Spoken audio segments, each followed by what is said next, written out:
good evening. I'm Karen Waller-Martin for Starr Entertainment Group, and welcome to Celebrities in the Basement.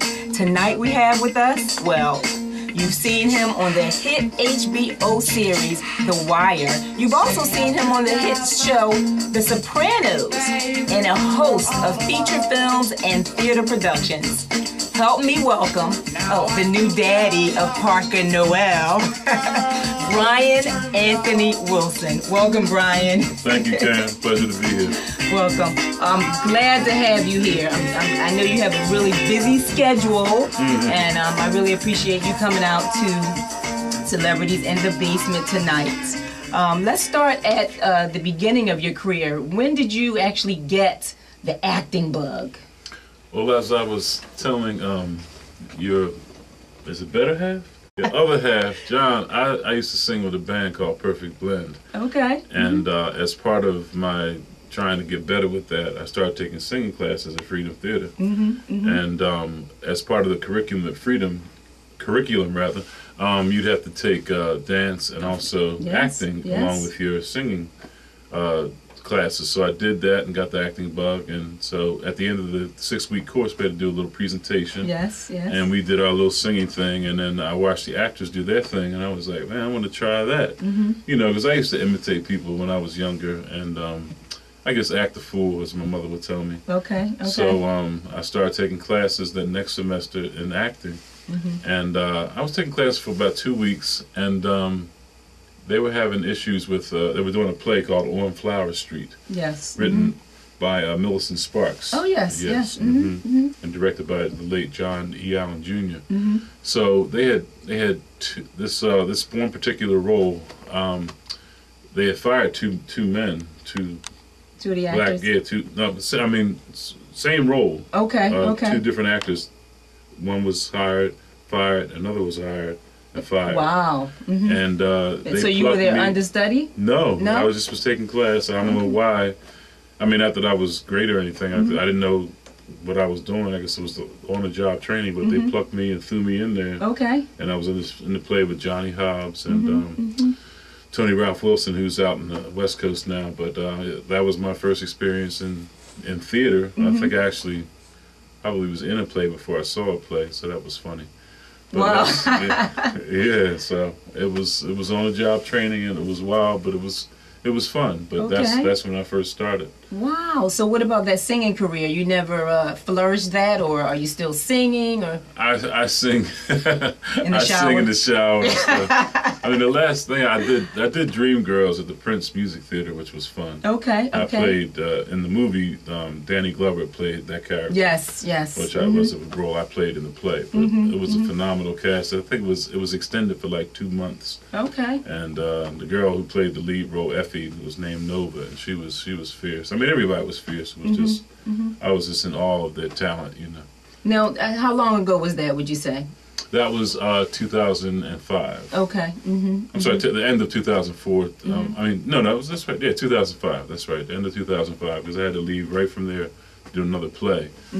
And because I left, and if I had known it was going to be extended for 2 months, I would have stayed here. But I went to Indianapolis to do a play called Intimate Apparel. And your career has had you traveling a lot. We have to talk about your experience on the set of The Wire, which is absolutely the best show on HBO, or was the best show on HBO. It's been described as one of the best written shows. Absolutely. I mean, it got a lot of accolades in the last season. Unfortunately, it didn't come earlier, but you know, I think it was too urban and too gritty. I mean, they still have the Emmy nominators ignored it again, which is sad. It is very sad. I think it was nominated for writing, deservedly so, but there was so many great performances there that should have been nominated. You know, Wendell Pierce, Bunk, and you know, Idris when he was on there. And, Jamie. Bunk was your partner, one of your partners. Yeah, I was. You worked in the unit with them. A lot. Yeah, he was in the homicide unit. So,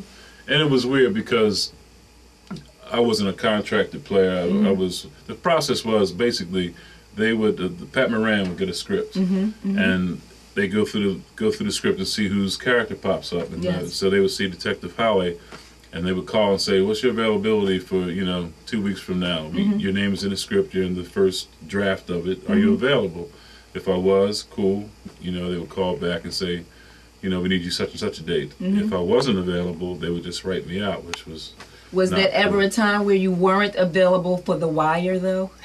Yes. Really? Yeah, okay. Unfortunately, there were a few times. I mean, because they didn't really give me a heads up about that. So, I mean, I take the work that's in front of me. Yes. So, I probably missed doing about 8 or 9 episodes because I was doing theater or was involved in something else. I mean, when I left Dreamgirls to go to Indianapolis, when I was doing that play out there, I actually had to fly back 3 times to shoot The Wire. Wow. But I was only available on Mondays, which is the day off for theater. And because I was considered a local hire, because I was hired through Pratt Moran Casting, I had to pay for myself to fly back and forth from Indianapolis. Yes. But I did that to show them that, hey, I'm a team player. You're giving me this opportunity, so I'm going to try to take advantage of it. But yeah, it was wonderful being a part of it, and I'm very proud to have been a part of it. I would have, loved if my character was expanded, but because they just had so many diverse storylines, it just didn't happen like that. But still, I was on it for all 5 seasons, and that was, it's an accomplishment for somebody who's, living in Philly and not, with the big boys. So, well, in my eyes, you are with the big boys. You are here. On Celebrities in the Basement, so that's right. That stands for something, yes. And I know you do a lot of theater, and you enjoy most live performance or film? I mean, I love both of them, and ideally, I've been blessed to be able to switch up and do both.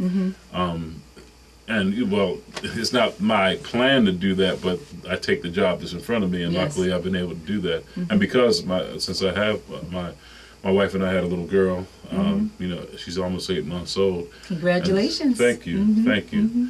And I've had to turn down some stuff because I don't want to be out of town, as far as theater is concerned. And luckily I've been able to do some film stuff. But there's nothing like the live audience and the... With theater, you get to do a play from the beginning, middle, and end. Yes. And you get that arc, that story arc that you get to do every night and travel that journey. Yes, and that instant gratification. Yes. Yes, with that live audience. But as you know, it's scary. Yes. Too, but there's nothing like that. But I mean, with film, you can be a lot more intimate. You can be a lot more conservative with your movements, and you can be a lot more subtle, which I like too. So. I mean, ideally, I'd love to be able to do a play or two and a film or two a year and do some TV.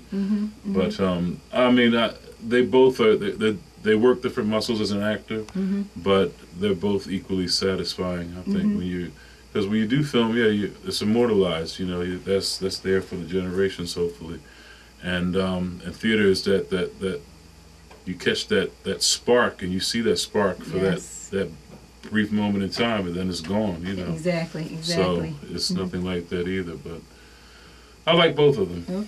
Okay. We were out in Atlanta together also at that arts festival. You were doing a play with Phyllis Yvonne Stickley. Yes. I was doing Jitney with August Wilson, Walter Dallas. And I don't think we got to see each other's performances because we were both working at the same time. I did get. I'm trying to think if I saw it there, because I did see your performance, which was wonderful. Thank you. And I actually got a chance to finally do that play in it was 06. Okay. I was in Arizona and in Kansas City. I played Becker. Did you play Becker? Yeah, wonderful. With some gray in my hair. Okay. And, but who directed it then? I don't think Walter Dallas directed.